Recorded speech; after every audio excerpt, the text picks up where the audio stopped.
Այստեղ ես երկու հարցի եմ ուզում ուշադրություն հրավիրել, շատ կարևոր է վերադարձված գույքերի հետագա ճակատագիր։ Այս օրինակ առավոտյան ես մի տարօրինակ նամակ եմ ստացել քաղաքացուց, ով ասում է, որ այն գույքը, որը վերադարձվել է համայնքին, հիմա իր ունեցած տեղեկություններով համայնքը ուզում է էլի հատկացնի այն մարդուց ումից վերցվել է։ Ես իհարկե նամակը վերահասցեագրել եմ, սա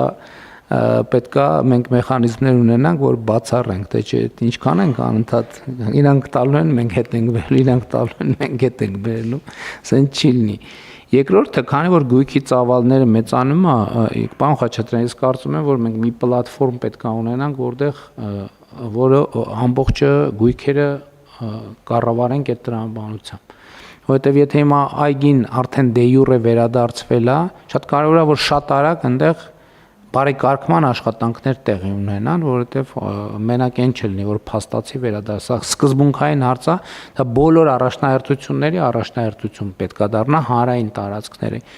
Իսկ այնտեղ մենք արդեն ունենք բնակարաններ, տենց տարածք, պետք է հասկանանք ինչ ենք անելու դա, ոնց ենք օգտագործելու եւ գուցե ինչ որ կարգ է պետք ընդունել կամ հայեցակարգ է պետք ընդունել, իսկ ավելի խոշոր բաները այդ արդեն մենք պետք է պարզավոր։ Հիմա օրինակ իհարկե տարբեր մեխանիզմներով են, հիմա ես սաուն անցում կատարեմ մեր հաշվառման խնդրին։ Օրինակ մենք այսօր ունենք մի քանի մեխանիզմներ, դրանցից մեկը ապօրինի գույքի բռնագանձման համակարգն է, որով արդեն օրինական ուժի մեջ մտած դատավճիռներ ունենք 2 հատ, մյուսը պետական եւ համայնքային շահերի պաշտպանության մեխանիզմն է, երրորդ ընթացիկ քրեական գործերով դատավճիռների արդյունքում։ Ես 3-ը պարզ է,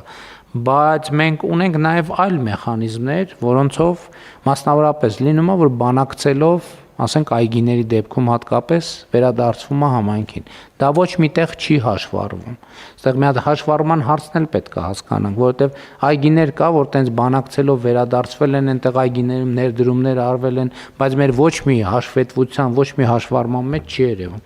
Էս էլ է պետք անել։ Երկրորդը մենք հայեցակարգային առումով հիմա մենք ունենք կրիտիկական ենթակառուցվածքներ, այլ մեխանիզմներ էլ կան, որի շրջանակում հետի հետ կապված process-ներն ենք տանում, բայց կան նաև օրինակ խոշոր ձեռնարկություններ, որոնք պետք է վերադարձվեն,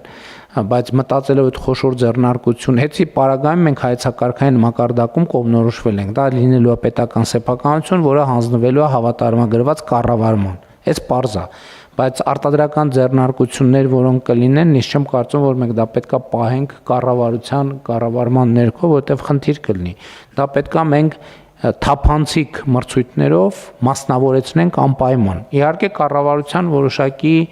տնօրենների խորհրդում տեղ ունենալու համար ինչ որ բաժնեմաս մենք կարողանանք պահել։ Այսինքն սրանք հարցեր են, որոնց շուրջ մենք պետքա կողմնորոշվենք եւ դասակարգենք եւ գնանք առաջ, բայց այստեղ գալիս է հաջորդ կարևոր հարցը, որի հետ կապված երեք քննարկում ենք ունեցել, առաջիկա մեր անելիքները։ Կառավարության ծրագրում նախատեսում ենք ունենալ, թե ինչ, ներողություն, մի հատված, որ վարձակալությունից փաստացի սեփականաշնորհում դե յուրե վարձակալությունից վերադարձվող արդեն հազարավոր նույնիսկ հեկտարներով տարածքներ կան, այս էլ մեր հաշվառումներով պետք է ինչ-որ ձևով հասկանանք ոնց է, այսինքն դե յուրե սեփականաշնորհված չէր, բայց ասենք 100 տարով վարձակալության էր տված ինչ-որ չնչին կոպեկներով, դա էլ ապօրինի գույքա, որը մենք վերադարձնում ենք, այդտեղ էլ պետք է հասկանանք ինչ պետք է անենք։ Հիմա առաջիկայում մենք կառավարության ծրագրի մեջ ուզում ենք մեր առաջ խնդիր դնենք եւ իմ պատկերացումն ունենա, որ այս մեխանիզմներով 2026-ից 2031 թվականը պետք է շուրջ $2 միլիարդ գույք վերադարձվի։ Ես սա իրատեսական եմ համարում ինչու, որովհետև մենք նախորդող շրջանում երեք այդպիսի հարց հնչեց, որ նախորդ 8 տարում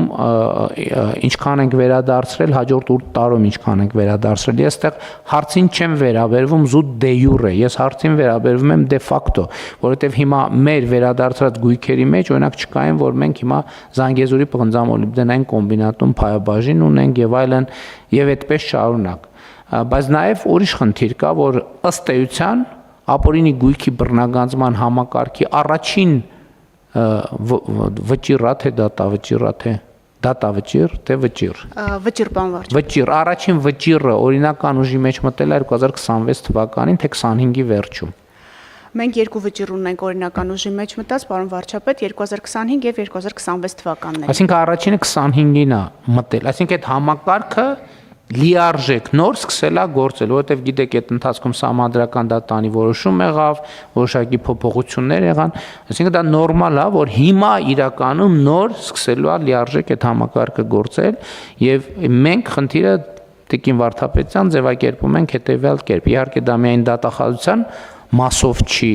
եւ քննչական մարմինների մասով չի, որովհետեւ այն մյուս մեխանիզմներն էլ կառավարությունը այլ լծակներ էլ ունի։ Մենք խնդիրը ձևակերպելու ենք հետեւյալ կերպ։ 2026-ից 2031 թվականը